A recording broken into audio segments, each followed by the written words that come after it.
ये क्या कर दिया तुमने? 2 महीने की बीमारी से परेशान होकर 9 महीने तक पेट में रखने वाले माँ की सच्ची कहानी। दोस्तों, इस वीडियो को बिल्कुल भी स्किप ना करना, पूरा इस वीडियो को देखना क्योंकि बहुत इंपॉर्टेंट मैसेज छुपा है इस वीडियो में। अस्सलाम वालेकुम दोस्तों, मैं हूं आपका दोस्त अबू बकर खान। दोस्तों, कहते हैं एजुकेशन जिंदगी का बहुत इंपॉर्टेंट हिस्सा है। जिस तरह घर को रोशन करने के लिए लाइट की जरूरत होती है, ठीक उसी तरह इंसान की जिंदगी को रोशन करने के लिए इल्म की जरूरत होती है। एजुकेशन बहुत बड़ी दौलत है। अरे मैं तो ऐसा मानता हूँ कि इंसान के लिए रोटी, कपड़ा और मकान के बाद जो सबसे ज्यादा जरूरी है वो है एजुकेशन। इकरा। कुरान की शुरुआत जिस जुमले से हुई थी वो था इकरा, यानी पढ़ो। आज हर पेरेंट्स अपने बच्चे को डॉक्टर, इंजीनियर या प्रोफेसर बनाना चाहते हैं। ये तो बहुत अच्छी बात है। दोस्तों, मैं आज आपको एक कहानी बताता हूँ जो बिल्कुल सच्ची कहानी है और उसको ध्यान से सुनना। ये गुजरात में रहने वाली एक टीचर की कहानी है। दुनिया की हर माँ की तरह उस माँ ने भी अपने बच्चे के लिए बहुत सारे ख्वाब देखे। अपने इकलौते बेटे को बहुत पढ़ाया और लिखाया। बेटा भी पढ़ लिख कर कामयाब हो गया। फिर कुछ दिनों के बाद माँ ने अपने बेटे की एक डॉक्टर बहू के साथ शादी कर दी। घर में पैसों की भी कोई कमी नहीं थी और उनकी जिंदगी भी बहुत खुशी से चल रही थी। आखिर घर के सभी लोग एजुकेटेड थे, हर कोई एक दूसरे से प्यार करता था। लेकिन एक दिन बूढ़ी माँ को लकवा मार गया। हर वक्त वो माँ बिस्तर पर पड़ी रहती। एक दिन बेटे ने अपने माँ को सहारा देकर खड़ा किया। जैसे ही बेटे ने अपनी माँ को सहारा देकर खड़ा किया, माँ बहुत खुश हो गई। मेरा बेटा मेरे बुढ़ापे का सहारा है। बेटा माँ को पकड़कर धीरे धीरे सीढ़ियों पर ले गया।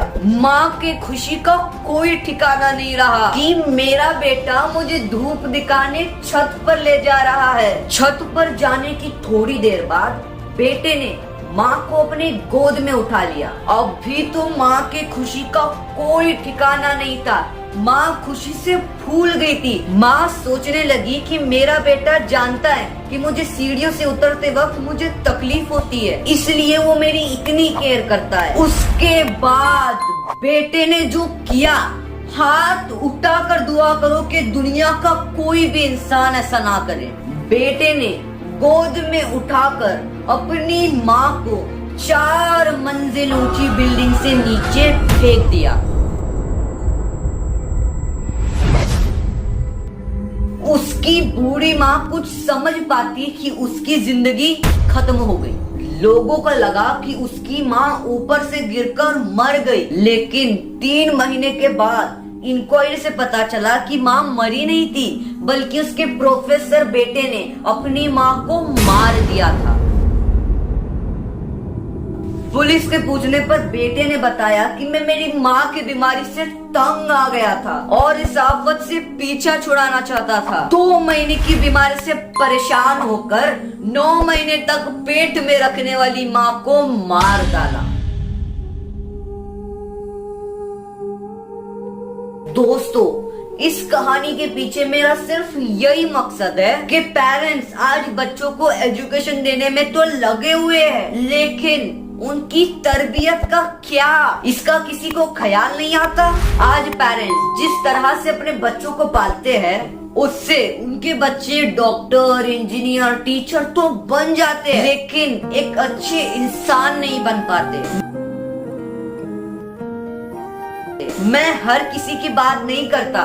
याद रखो दोस्तों, बुरी औलाद दुनिया में भी माँ बाप के लिए तकलीफ की वजह बनती है और आखिरत में भी। बुरी औलाद इंसान के लिए छठी उंगली की तरह होती है, ना तो उसको काट सकते हैं और ना ही उसको बर्दाश्त कर सकते हैं। जब खुदा इंसान को औलाद देता है तो उसकी तरबियत की जिम्मेदारी उसके पेरेंट्स की होती है, स्कूल वालों की नहीं होती है। माँ की गोद ही बच्चे का पहला मदरसा होता है। जो पेरेंट्स अपने काम और बिजनेस की वजह से अपने घर के माहौल पर ध्यान नहीं देते, तब बच्चे बिगड़ जाते हैं। याद रखो दोस्तों, यतीम वो नहीं होते जिसके माँ बाप मर जाते हैं। अरे यतीम तो वो होते हैं जो इल्म और अमल से महरूम हो जाते हैं। अरे बच्चे तो गीली मिट्टी की तरह होते हैं, आप उनको जिस शेप में डालते हैं वो उसी में ढल जाते हैं। दोस्तों, बच्चों की जिंदगी की 3 हिस्से होते हैं। 9 साल तक का बच्चा बाप का गुलाम होता है। जो बाप कहता है वो मानता है, जो खिलाता है वो खाता है, जो पहनाता है वो पहनता है। 9 से लेकर 14 साल तक का बच्चा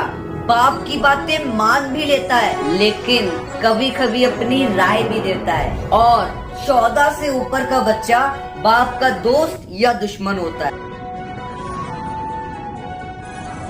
अगर आपने उसको नेकी पर लगाया तो वो आपका दोस्त, नहीं तो वो आपका दुश्मन बन जाता है। उसी घर में रहता है लेकिन बाप को अपना सबसे बड़ा दुश्मन समझता है। अभी भी आपके पास वक्त है, अपने बच्चों की रस्सी को अपने हाथ में थाम लो। याद रखो दोस्तों, जो लोग इस बात को इग्नोर करते हैं, 20 साल के बाद ना तो उनकी फसल बचती है और ना तो उनकी असल बचती है। अरे मैं तो कहता हूँ ना उनकी नस्ल बचती है। अगर बच्चे को कोई खिलौना ना दे तो वो थोड़ी देर के लिए रोएगा, लेकिन अगर उनको अच्छी तरबियत ना मिली तो वो जिंदगी भर के लिए रोएगा। दोस्तों, इस अबू बकर की खुदा से बस यही दुआ है कि ए अल्लाह, परवरिश हर बच्चे को इतनी अच्छी मिले, ना आश्रम में माँ बाप और ना सड़कों पर बचपन मिले। वीडियो अच्छी लगी तो लाइक और कमेंट जरूर करना और अपने दोस्तों के साथ इस वीडियो को जरूर शेयर करना और इस अबू बकर खान को अपनी दुआओं में जरूर याद रखना।